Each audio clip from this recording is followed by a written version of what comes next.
Hello and नमस्कार मेरे प्यारे दोस्तों, this is me Kumar Pankaj और स्वागत है आप सभी का आपके अपने प्लेटफॉर्म क्रैक नाउ पर। दोस्तों, हम लोग देख रहे हैं बिहार कंप्लीट जी के सीरीज, उसमें बिहार के इतिहास को हम लोग समझ रहे थे। आज हमारा इस सीरीज का, इस क्लास का अंतिम वीडियो है। आज बिहार के इतिहास का क्रैश कोर्स कंप्लीट हो जाएगा और इसके बाद हम अगले चरण में प्रवेश करेंगे। आज तक की सारी वीडियोस अगर इतिहास की आपने नहीं देखी हैं, 11 क्लासेस हुई। 11 क्लास में हमने बिहार के इतिहास को समझा है, तो आज अंतिम क्लास है मिडवल हिस्ट्री का ये तीसरा पार्ट, जिसमें मुगल कालीन बिहार 1526 से 1674 ईस्वी के काल को हम बिहार में समझने का प्रयास करेंगे। तो स्वागत है आप सभी का एक बार फिर से क्रैक नाउ पर, और उम्मीद करता हूं क्लास आपको पसंद आ रही होगी। अगर पसंद आ रही है तो सेशन को शेयर जरूर करा करिए अपने दोस्तों के साथ। बीपीएससी एंड बिहार के अन्य एग्जामों के लिए महत्वपूर्ण मध्यकालीन बिहार का इतिहास, और आज ये अंतिम क्लास हम कर रहे हैं। दोस्तों, अगर हम मुगल कालीन बिहार के इतिहास को समझने का प्रयास करें तो आपको दो चीजें सबसे पहले समझनी पड़ेंगी। एक, उसमें सबसे महत्वपूर्ण चीज है कि मुगल कालीन बिहार का शुरुआत कैसे होती है। तो भारत में अगर आपको मुगलों का इतिहास पढ़ना है या मुगल कालीन सत्ता पढ़नी है तो आपको एक चीज सबसे पहले पढ़नी होगी, वो है 1526 में पानीपत का प्रथम युद्ध। पानीपत का प्रथम युद्ध क्यों कह रहे हैं इसको? क्योंकि युद्ध कहां हो रहा है? तो पानीपत में हो रहा है। पानीपत कहां पे पड़ता है? हरियाणा में पड़ता है। अब ये बात अलग है कि यहाँ पानीपत में 3 लड़ाइयां क्यों हुई, तो ये फिर लंबा डिस्कशन चला जाता है और ये हम फाउंडेशन कोर्स में आपको पढ़ा चुके हैं। अगर आप लोगों को क्रैकनाउ के बारे में नहीं पता है तो मैं बता दूं, फाउंडेशन कोर्सेज हम लोग बीपीएससी के लिए चला रहे हैं और अन्य स्टेट पीसीएस एग्जाम्स के लिए तो चलाते ही हैं। तो फाउंडेशन कोर्स या अन्य प्रोग्राम से जुड़ना है जहां पे आपको डिटेल जानकारी दी जाती है, तो आप इस नंबर पे कॉल कर सकते हैं 9718901301।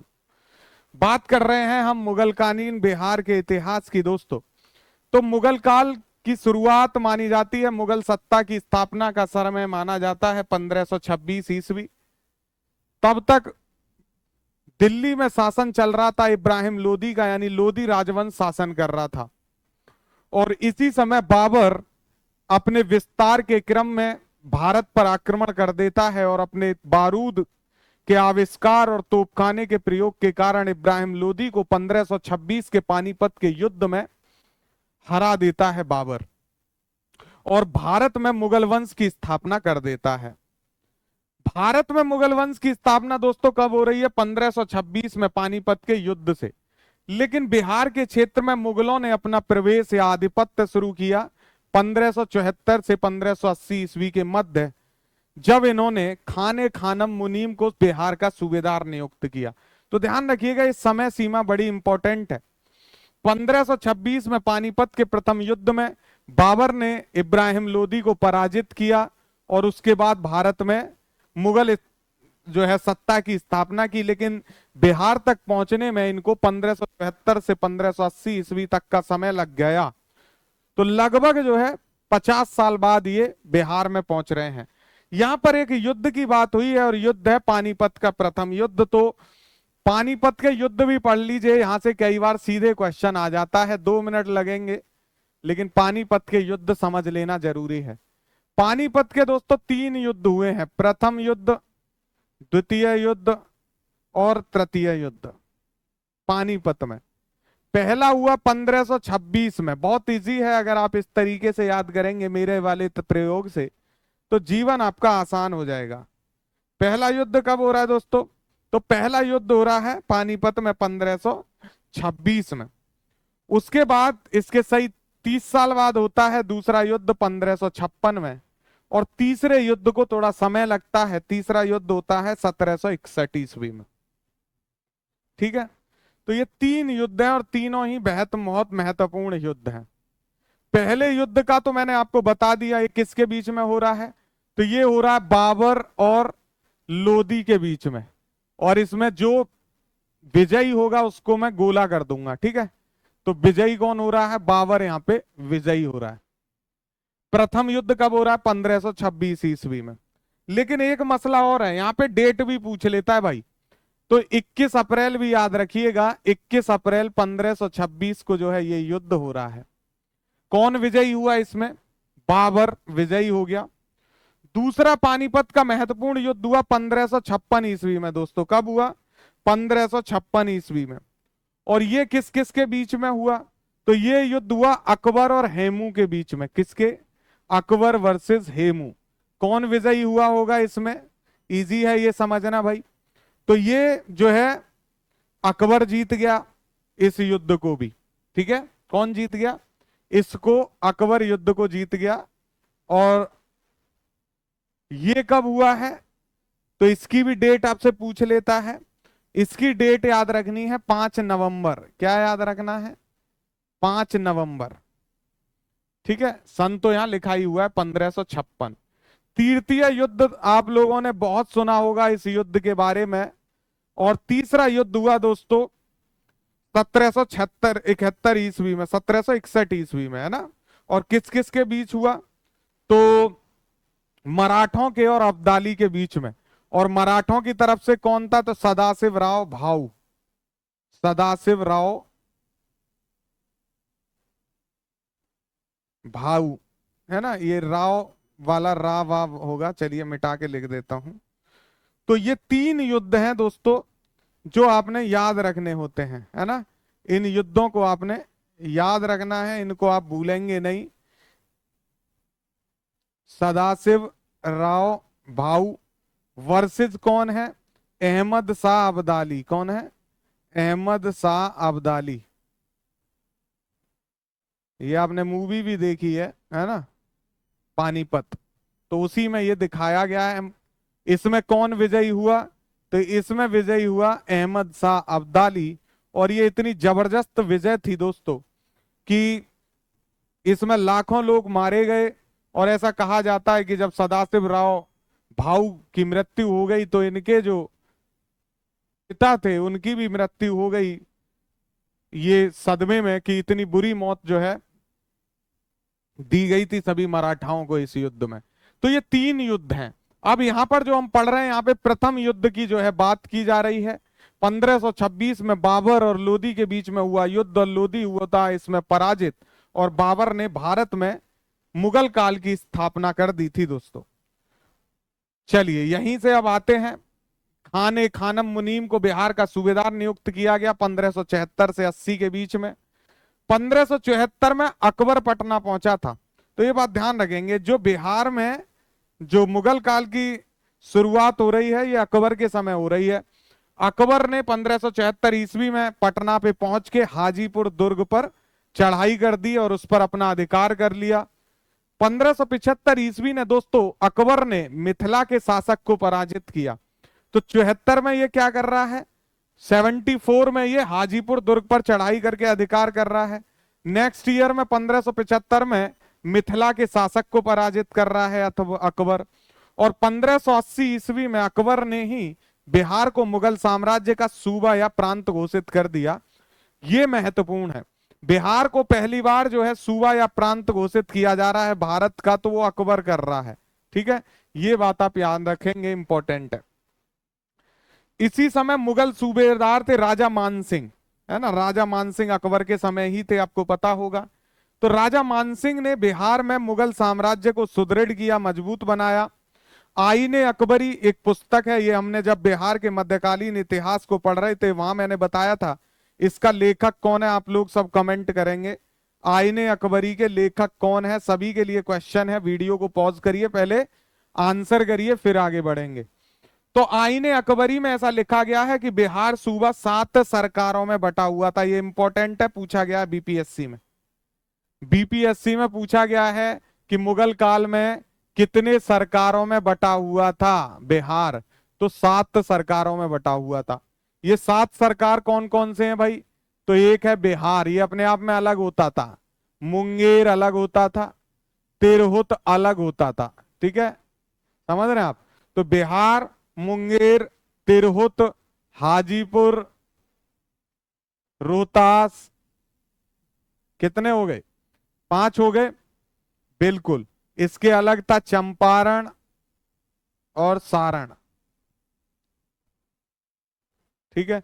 तो इन जो है 7 सरकारों में बिहार विभाजित था, और भी प्रशासनिक सुविधा के लिए जो है मुगलों ने क्या किया, इन सरकारों को भी 199 परगनों में बांटा हुआ था। ठीक है, ताकि इन पर जो है प्रशासन आसानी से किया जा सके। ये याद रखेंगे।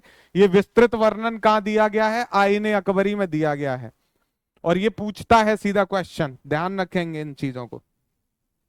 अब बात आती है दोस्तों, मुगल काल के समय में बिहार में 1621 ईस्वी का समय आता है, और 1621 ईस्वी के समय मुगल सम्राट जहांगीर द्वारा अपने पुत्र, जिसका नाम था राजकुमार परवेज, उसको बिहार का सूबेदार नियुक्त किया गया। और बिहार का सूबेदार बनने वाला पहला मुगल राजकुमार है राजकुमार परवेज, याद रखेंगे। कौन नियुक्त कर रहा है इसको, जहांगीर नियुक्त कर रहा है ना। तो मुगल कोई बन रहा है बिहार का सूबेदार, ऐसा पहली बार हो रहा है। अपने पुत्र को जो है राजकुमार परवेज को बिहार का सूबेदार नियुक्त कर रहे हैं ये। जबकि हमने अकबर के समय क्या देख रहे हैं, अकबर के समय दोस्तों जो है खाने खानम मुनीम को बिहार का सूबेदार नियुक्त किया जा रहा है, जो कि मुगल राजकुमार नहीं है, ये मुगल नहीं है।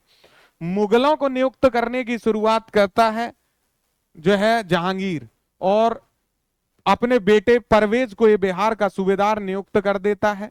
लेकिन ज्यादा समय हो नहीं पाता, आपस में इनमें लड़ाई चल रही थी। तो शहजादा खुर्रम, जिसको आप जानते हो शाहजहां के नाम से, इसने जहांगीर के विरुद्ध विद्रोह कर दिया और शहजादा परवेज से पटना, रोहतास आदि क्षेत्रों को छीन लिया। क्योंकि ये परवेज किसका बेटा था, जहांगीर का। तो शहजादा खुर्रम जो शाहजहां था, उसने परवेज से पटना और रोहतास के क्षेत्र को जो है छीन लिया दोस्तों। फिर क्योंकि ये सारा क्षेत्र आ गया शाहजहां शहजादा खुर्रम के अंतर्गत, तो खुर्रम ने खाने दुर्रान को बिहार का सूबेदार नियुक्त किया। तो बिहार का दूसरा सूबेदार कौन बन रहा है जहांगीर के बाद, वो है खाने दुर्रान। लेकिन यहां इंपॉर्टेंट क्या है, इंपॉर्टेंट है परवेज, क्योंकि ये पहला मुगल है जो यहां का सूबेदार बन रहा है बिहार का। कौन बना रहा है, तो जहांगीर बना रहा है दोस्तों, ये भी याद रखेंगे। फिर समय बीतता है और समय आ जाता है औरंगजेब का। 1658 ईस्वी में औरंगजेब तथा दारा सिकोह के मध्य युद्ध होता है। और किस लिए होता है ये, तो उत्तराधिकार की लड़ाई होती है ये दारा सिकोह और औरंगजेब के मध्य, जिसमें औरंगजेब विजयी हो जाता है। फिर औरंगजेब ने राजकुमार अजीम को बिहार का सूबेदार बनाया। तो यहां से तो प्रथा चली गई है राजकुमारों को सूबेदार बनाने की, तो अजीम को बिहार का सूबेदार बना रहा है औरंगजेब। औरंगजेब का बेटा है अजीम, ठीक है, इसको बिहार का सूबेदार बनाया गया। और यहीं पर अजीम के बेटे फर्रुखसियर का जन्म पटना में हुआ। यहां पे ध्यान देने वाली बात यह है दोस्तों कि फर्रुखसियर का जन्म हो रहा है पटना में, और फर्रुखसियर पहला मुगल शासक है जिसका राज्य अभिषेक पटना में हो रहा है। ये इंपॉर्टेंट है, यहां से क्वेश्चन कई बार पूछा गया है। तो कैसे कैसे राज्याभिषेक पटना में हो रहा है फर्रुखसियर का, औरंगजेब और दारा सिकोह के मध्य हुआ युद्ध, औरंगजेब हो गया विजय। औरंगजेब ने विजय के पश्चात अपने बेटे अजीम को बिहार का सूबेदार बना दिया, और अजीम को वहीं बेटा हुआ सूबेदार होते हुए पटना में ही, जिसका नाम था फर्रुखसियार, जो 1717 में आप देखोगे कि बंगाल का जो है सूबेदार बनाएगा मुर्शीद कुली खां को। तो दोस्तों फर्रुखसियर पहला शासक है जिसने राज्याभिषेक हुआ, जिसका पटना में, ये याद रखेंगे, इंपॉर्टेंट है, ये क्वेश्चन पूछा गया है बीपीएससी में। औरंगजेब ने एक और काम किया 1700 ईस्वी में, मुर्शीद कुली खां को बंगाल का दीवान बना दिया। क्या बना दिया, दीवान, यानी रिवेन्यू के अधिकार दिए औरंगजेब ने। यहां से बनता है क्वेश्चन, मुर्शीद कुली खां को जो है किसने बंगाल का दीवान बनाया, तो 1700 ईस्वी में औरंगजेब ने।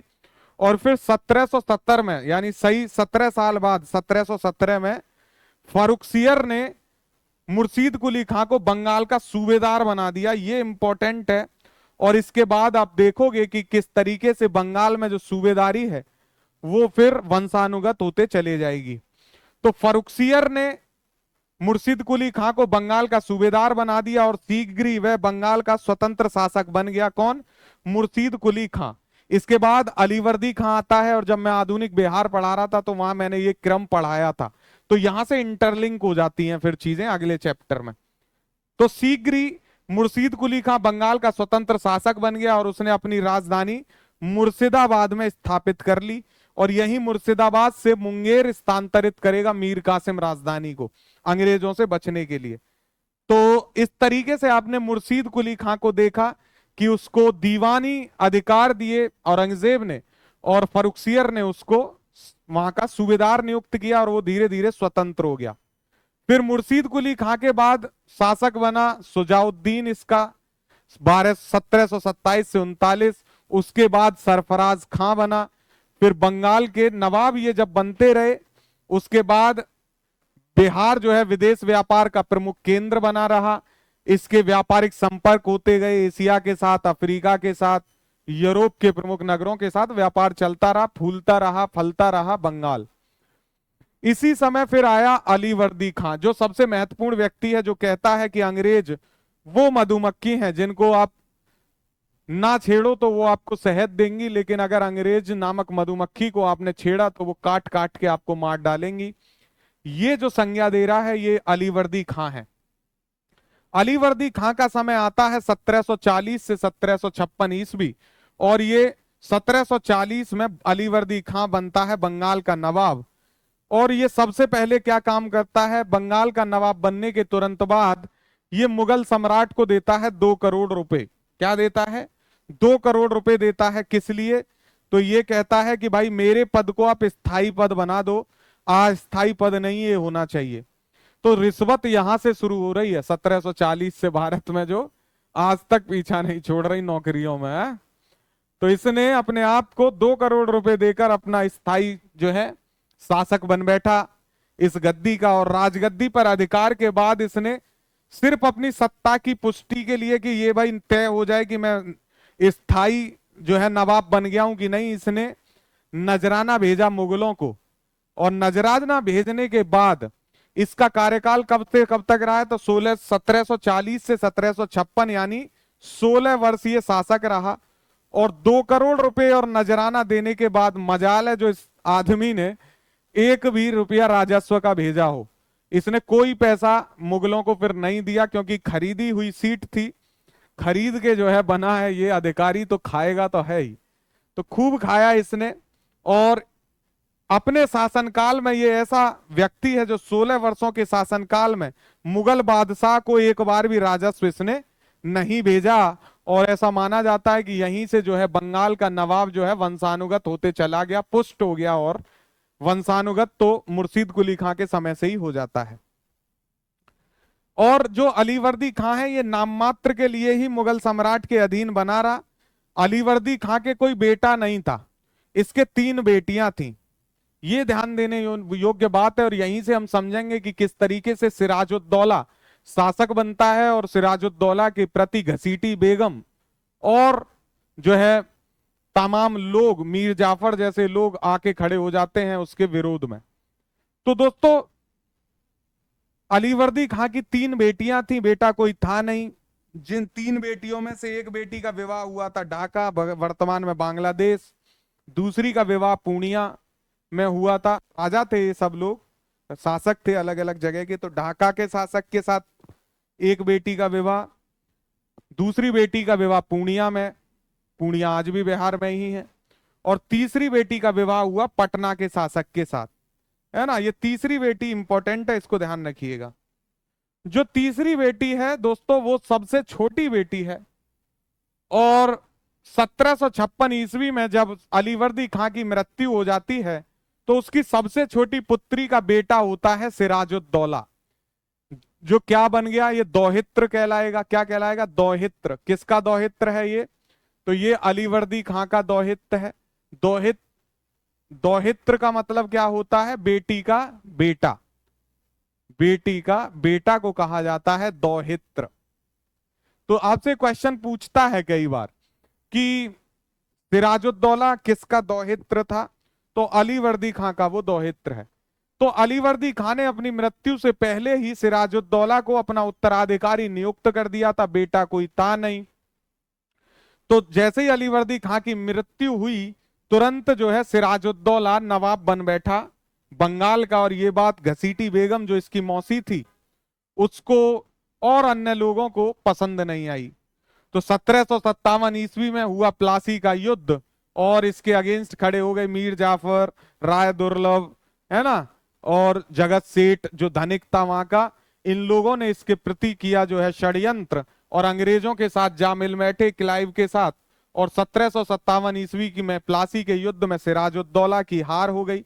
सिराजुद्दौला अंग्रेजों से पराजित हो गया, और यहीं से माना जाता है कि अंग्रेजों का प्रभुत्व भारत में शुरू हो गया 1757 की क्रांति के बाद। हालांकि चूंकि ये षड्यंत्र था, तो इसको कुछ लोग कहते हैं कि ये सही से लड़ा गया युद्ध नहीं है।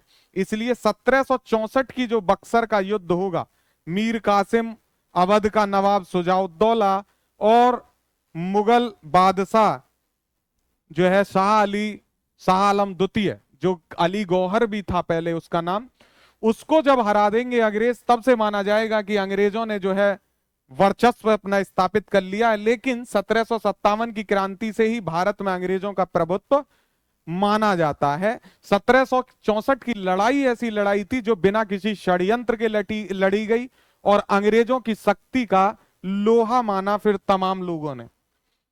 अब बात आती है भाई कि कुछ और चीजें जो यहां से हमें पढ़ लेनी चाहिए, क्योंकि मध्यकालीन बिहार का आज पटाक्षेप हो रहा है और इतिहास का क्रैश कोर्स भी आज समाप्त हो रहा है।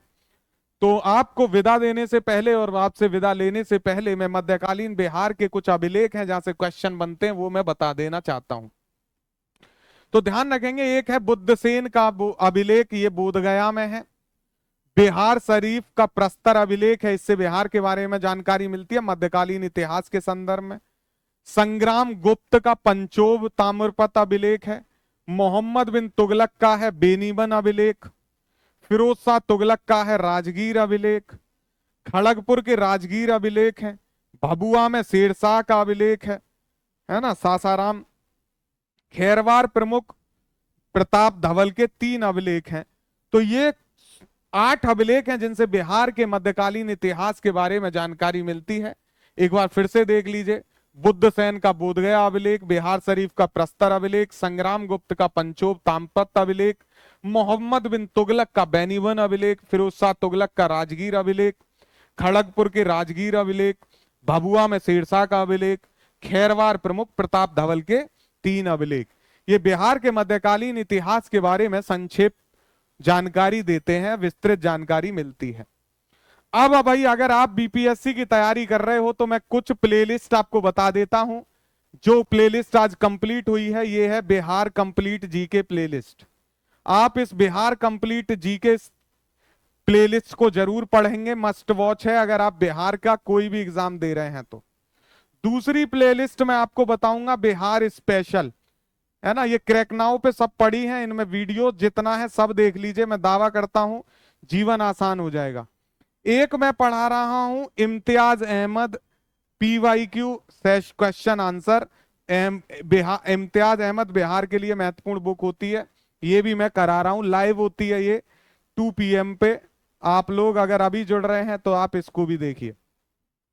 इससे अतिरिक्त क्रैक नाउ पर क्या है, तो पॉलिटी की क्लासेस हैं जो मैंने प्री प्लस मेंस दोनों को ध्यान में रख के पढ़ाई हुई है, इसकी भी प्लेलिस्ट है। मध्यकालीन इतिहास का धमाका नाम से एक प्लेलिस्ट है, उसको देखिए। अर्थव्यवस्था की एक प्लेलिस्ट है, उसको भी देखिए। आपको संपूर्ण जो है कोर्स यहाँ पे मिल जाएगा। साइंस के जैसर की क्लासेस हैं, उसको देखिए। तो इस तरीके से आप इनको देख सकते हैं। अब बात आती है कि भाई क्रैक नाउ और भी कुछ प्रोवाइड कराता है, तो बिल्कुल हम आपको फाउंडेशन कोर्स करा रहे हैं डिटेल में, ऑनलाइन ऑफलाइन दोनों है, बहुत कम प्राइस पे है। आप इससे जुड़ना चाहते हैं बीपीएससी की तैयारी के लिए या बिहार के अन्य एग्जाम्स के लिए, तो आप इस नंबर पे 9718901301 पे मैसेज करिए। आप हमसे जुड़ना चाहते हैं टेस्ट सीरीज के लिए तो आप हमसे कांटेक्ट करिए। आप हमसे जुड़ना चाहते हैं क्रैश कोर्स के लिए तो आप हमसे कांटेक्ट करिए। यानी आप बिहार की किसी भी संदर्भ में हमसे कोई हेल्प चाहते हैं तो हमारे पास सब कुछ है, ऑनलाइन ऑफलाइन। दिल्ली में मुखर्जी नगर में हमारा कोचिंग ऑफिस सब कुछ है।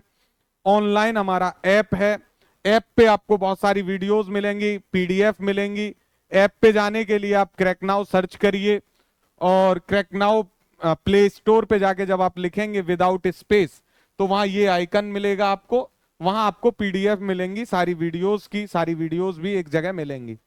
तो पढ़ते रहिए, तैयारी करते रहिए, क्रैक नाउ को सब्सक्राइब शेयर करिए दोस्तों के साथ, हमें आपके सपोर्ट की बहुत आवश्यकता है।